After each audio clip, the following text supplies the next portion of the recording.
My name is Emma.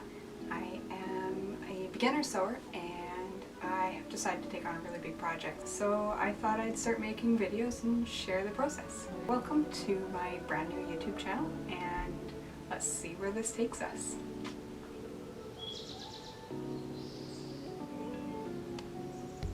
So today I'm going to be trying or attempting to make my own dress form.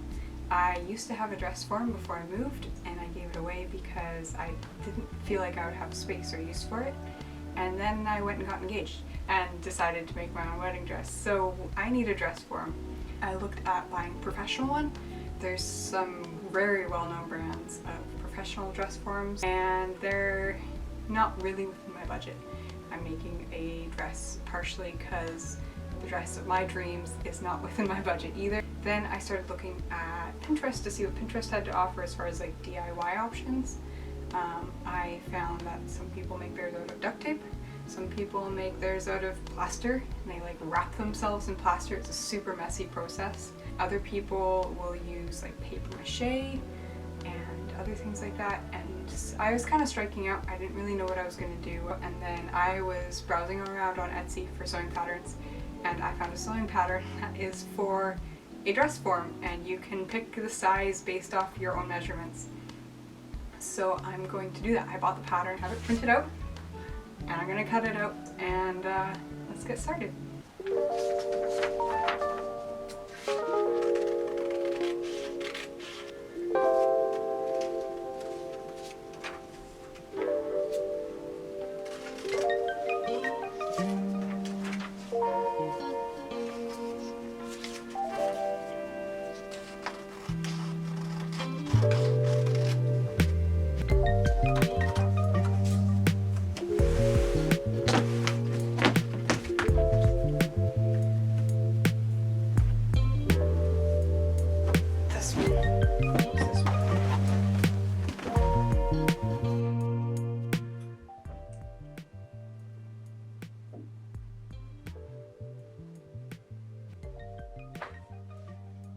Good afternoon. It is day 2 of making my own custom dress form to fit me. So I have all my pattern pieces cut out and assembled, and I'm going to first cut it out of the inner lining material, and then secondly I'm going to lay them out, cut them out of the outer lining. I think I already explained this, but I don't think I did a good job, so I'm going to redo it. This is my outer lining material. It's really thick. I found it at the thrift store, so I'm not sure what it is. I think I'll show you a close-up shot here of what this material looks like, because it's you can see it from far away. It's kind of close to my skin tone, but it doesn't look like skin. Alright, camera lenses have been acquired, and I'm going to begin.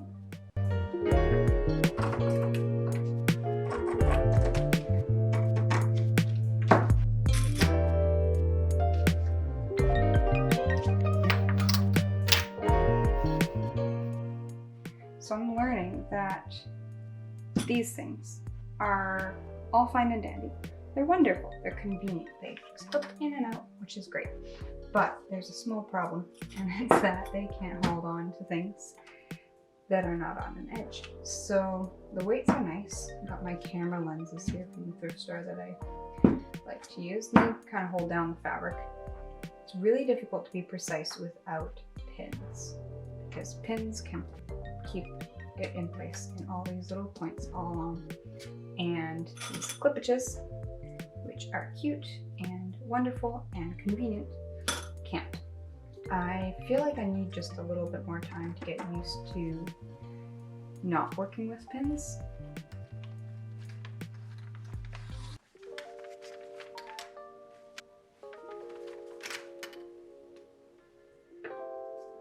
Alright, the last long pieces.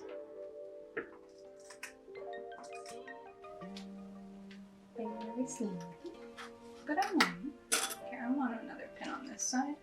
So when I'm cutting it here, it's pulling it this way, and then that's no good, because then I would get it being like short or wibble wobbly, and we don't like that. So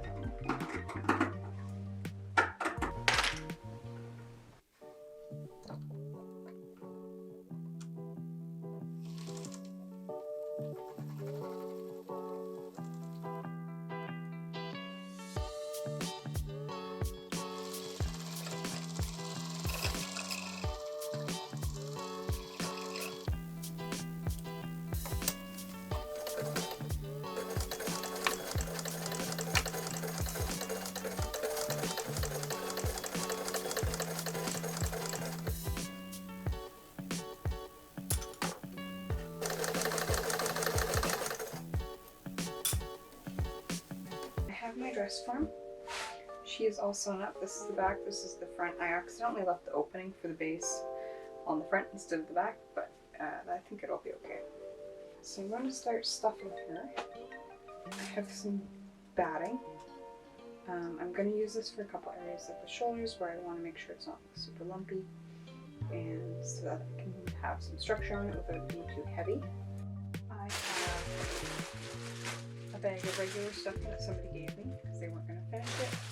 The project is light, it's fluffy, it's synthetic. This is llama's wool. Now, I have had this for probably 5 years now. I Opa made this for me for spinning, and there's some on here. It does not hold very well, and I am terrible at it, so I never finished spinning it, and I don't know what to do with this big bag, so I'm going to use it.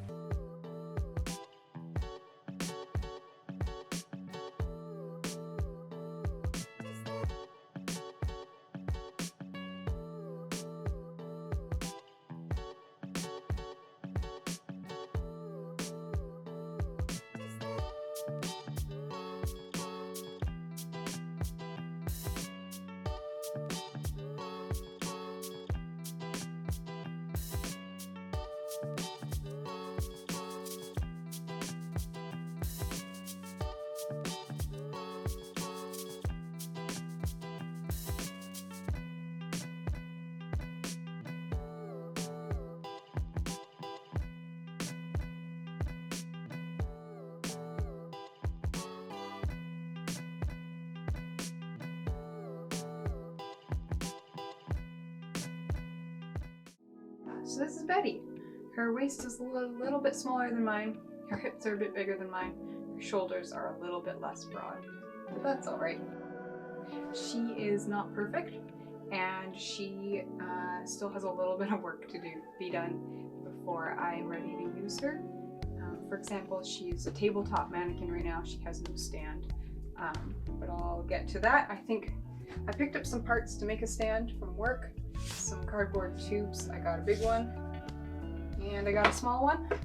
These are really sturdy. The smaller one just fits inside the bigger one, so I'm not sure if I'll figure out a way to make an adjustable system or something, but I'm not too worried about that at the moment. For now, I'm just happy to have a mannequin that I can test out different tops on. Some of the things that I did differently than the original pattern is, number one, I didn't read the fine print. So I cut all of the pattern pieces out with no seam allowance because they weren't included in the pattern.